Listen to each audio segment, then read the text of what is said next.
Candid अमन, कहानियों का smuggler. कल रात हुए हादसे के बाद से जागृति बुरी तरह से सदमे में है। उसे यकीन नहीं हो रहा है कि उसने किसी की जान ले ली है। उसके मुंह से रह रहकर एक ही बात निकल रही थी आर्यमन के लिए। तो आखिर क्या हाल है जागृति का और ऐसा क्या बोल रही है वो आर्यमन से? आइए जानते हैं कहानी के इस भाग में। निवान तो सिर्फ वही बोल रहा है जो उसने जागृति के मुंह से सुना था। असल में तो उसे भी अंदाजा नहीं था कि हुआ क्या है, लेकिन जागृति के इस डर से निवान भी इस समय डरा हुआ था। निवान को संभालते हुए आर्यमन उसे भी जागृति के रूम में लेकर आया था।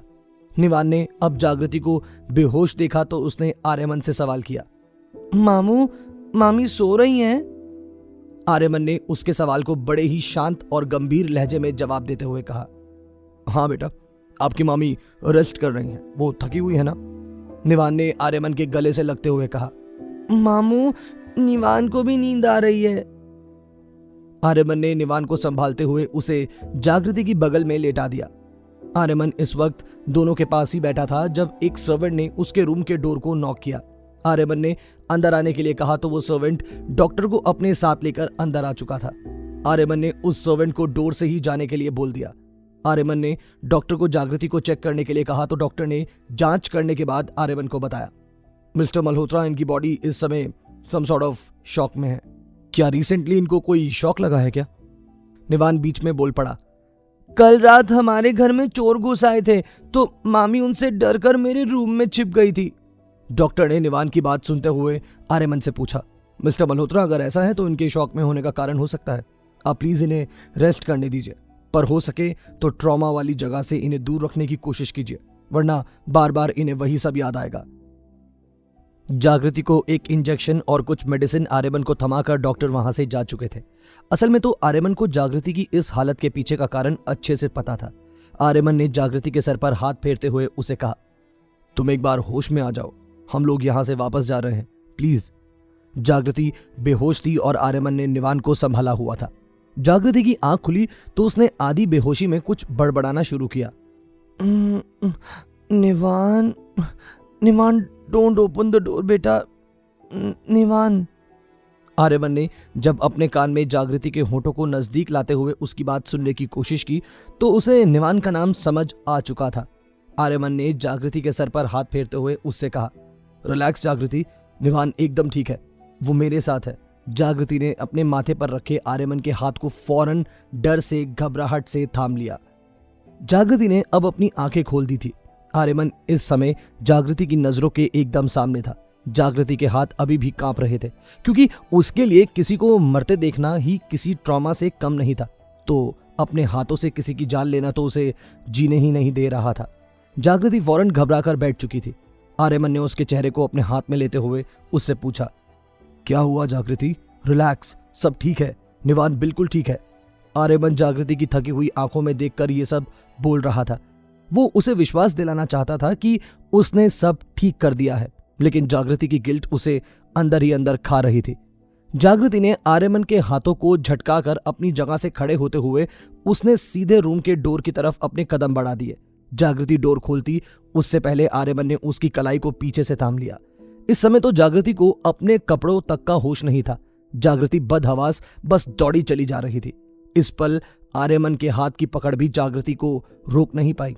जागृति ने आर्यमन की पकड़ अपनी कलाई से छुड़ाते हुए रूम का डोर खोला और कल रात हुए हादसे वाली जगह पहुंच गई। आर्यमन पलटा और उसने निवान को अंदर से ही रूम में रहने के लिए कहा, जिसके फौरन बाद आर्यमन अब जागृति के पीछे आ चुका था। जागृति कॉरिडोर में उसी जगह खड़ी थी जहां कल रात उसने अंगद के ऊपर गोली चलाई थी। जागृति जमीन पर बैठ चुकी थी और बार बार उसके मुंह से एक ही बात निकल रही थी, I could have save him. मैंने अगर कोशिश की होती तो मैं उसे बचा सकती थी। मेरे इन हाथों ने किसी की जान ले ली है। जागृति कभी कल रात वाले हादसे की जगह देखती तो कभी अपने दोनों हाथों को देखती। उसके चेहरे पर इस समय डर, घबराहट, गिल्ट और दुख एक साथ मिले जुले भाव में दिखाई दे रहे थे। उसकी जुबान से एक एक बात यही निकल रही थी, मैंने किसी की जान ले ली है, I should kill myself. Aryaman तेज कदमों से जागृति के नजदीक आकर बैठ चुका था। उसने जागृति के दोनों हाथों को अपने हाथों में थामते हुए कहा, सेल्फ डिफेंस में किसी की जान लेना कोई गुनाह नहीं होता जागृति। अगर तुम उसे नहीं मारती तो वो तुम्हें मार देता। और निवान, निवान का क्या होता अगर तुमने ये सब नहीं किया होता तो? तुमने कुछ भी गलत नहीं किया है, ट्रस्ट मी जागृति। जागृति अपनी आंसुओं से भीगी आंखों से कभी आर्यमन को देखती तो कभी उस खाली जमीन को। उसने अपने मुंह से एक ही सेंटेंस निकाला, आपने मुझे भी अपनी तरह बना दिया आर्यमन। ये सेंटेंस बोलने के बाद जागृति ने अपने हाथ आर्यमन से छुड़ा लिए। जागृति वहीं जमीन पर सिमट कर कोने में बैठ चुकी थी। आर्यमन के चेहरे पर जागृति की फिक्र साफ नजर आ रही थी। जागृति अपने आप को इस गिल्ट से बाहर नहीं निकाल पा रही थी कि उसने किसी की जान ले ली। किसी की जान लेना कोई छोटा गुनाह नहीं था, ये बात वो अच्छे से जानती थी और यही बात उसे अंदर ही अंदर खा रही थी। जागृति बार बार एक ही बात बड़बड़ा रही थी, आर्यमन आपने मुझे अपने जैसा बना दिया। ये शब्द वो बार बार दोहरा रही थी। आर्यमन को फिक्र थी कि वो जागृति को अब वहां से वापस लेकर जाए, लेकिन इस कंडीशन में वो जागृति को कैसे निवान के साथ लेकर जा सकता है? आर्यमन ने जागृति के दोनों बाजुओं को अपने हाथों में थामते हुए उसे झंझोड़ते हुए कड़क आवाज में कहा, जो हो गया है उसे बदला नहीं जा सकता, लेकिन तुम्हें उसे भूलकर आगे बढ़ना होगा जागृति। मैंने तुम्हें पहले ही समझाया था कि ये दुनिया एक जंगल है और अगर तुम शिकार नहीं करोगी तो खुद शिकार बन जाओगी। कल अगर तुमने वो सब नहीं किया होता तो आज तुम उसकी जगह होती और निवान भी हमारे साथ नहीं होता। And you know the best part? The best part is कि उस आदमी को तुम्हें मारने का कोई दुख नहीं होता, उसकी आंखों में कोई आंसू नहीं होता और उसके हाथ नहीं कांप रहे होते जैसे तुम्हारे कांप रहे हैं। नाउ इट्स हाई टाइम कि तुम्हें इस सब से सबक लेना चाहिए। तुम्हें मेरे साथ रहना है और इस तरह की सिचुएशन का तुम्हें आगे भी सामना करना पड़ सकता है। तो यूं कमजोर पड़कर काम नहीं चलेगा। तुम आर्यमन मल्होत्रा की वाइफ हो, कोई ऑर्डिनरी लड़की नहीं हो तुम। अब रोना बंद करो, हम वापस जा रहे हैं। इतना कहते हुए आर्यमन ने उसके चेहरे को दोनों हाथों में लेते हुए उसके आंसुओं को अपने दोनों अंगूठों से पोंछ दिया। जागृति फिलहाल के लिए संभल तो गई थी, लेकिन कब तक ये आर्यमन भी नहीं जानता था। आर्यमन जागृति को वापस रूम में लेकर आया तो निवान ने जागृति के उतरे हुए चेहरे को देखते हुए पूछा, मामा क्या हुआ है मामी को? निवान के इस सवाल को सुनने के बाद जागृति ने अपने चेहरे को नॉर्मल करने की कोशिश की, जिसके बाद उसने निवान के सामने घुटनों के बल बैठते हुए कहा, सब ठीक है बेटा, मामी भी ठीक है, हम लोग वापस जा रहे हैं, चलो जल्दी से रेडी हो जाओ। इस समय तो जागृति के दिमाग में उस बंद कमरे का भूत भी उतर चुका था, क्योंकि फिलहाल उसके दिमाग को पूरी तरह से कल रात हुए हादसे ने घेर लिया था। जागृति आर्यमन से पूछना चाहती थी कि अंगद की डेड बॉडी का आर्यमन ने क्या किया, क्योंकि इस समय वहां ऐसा कुछ भी निशान मौजूद नहीं था कि वहां कल रात किसी का खून हुआ हो। आर्यमन ने सब कुछ इतनी सफाई से छिपा दिया था कि खुद जागृति को भी एक बारी के लिए भ्रम हो जाए कि कल रात जो हुआ वो सच था या सपना। जागृति ने सबसे पहले निवान को रेडी किया, जिस बीच आर्यमन भी अब तक रेडी हो चुका था। जागृति ने भी कुछ ही समय लिया रेडी होने के लिए और जल्दी ही उनकी मुलाकात नीचे हॉल में हुई। जागृति खुद इस समय जल्द से जल्द निकलना चाहती थी। उसके लिए यहां रहते वो सब भुलाना आसान नहीं था। कुछ ही समय में आर्यमन का चार्टर्ड प्लेन आ चुका था, जिससे वो लोग जल्दी ही वापस पहुंचने वाले थे। आर्यमन की नजरें रह रहकर खामोश बैठी जागृति पर ही जा रही थी। जल्दी ही वो लोग वापस आ चुके थे। दोपहर के 1 बजे का टाइम हो चला था। आर्यवीर इस समय ऑफिस में मौजूद था। आर्यमन, जागृति और निवान घर पहुंच चुके थे। आर्यमन ने जागृति को रेस्ट करने के लिए कहा, जिसके साथ ही वो निवान को उसके रूम में रेस्ट करने के लिए ले जा चुका था। निवान को सुलाना कोई आसान काम नहीं था, लेकिन कल रात की थकान निवान के ऊपर भी छाई हुई थी, जिसकी वजह से वो कम ही एफर्ट्स के बाद सो चुका था।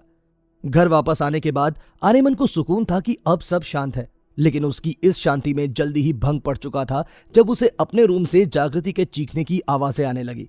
आर्यमन के कदम जल्दी से वहां अपने रूम की तरफ बढ़ चुके थे। उसने हड़बड़ी में रूम का डोर खोला तो जागृति बेड के कोने में बैठी बस चीख रही थी।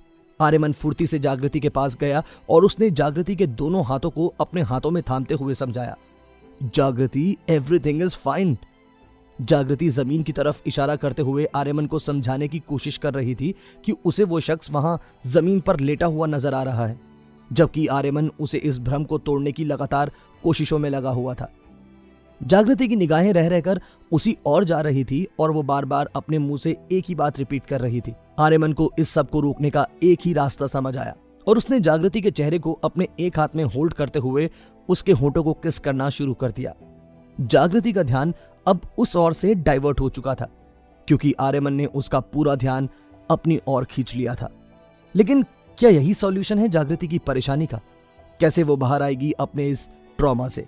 क्या किया आर्यमन ने अंगद के साथ, और क्या उस बंद कमरे का राज कभी जान पाएगी जागृति? जानेंगे लव अरेस्ट के आगे के सफर में।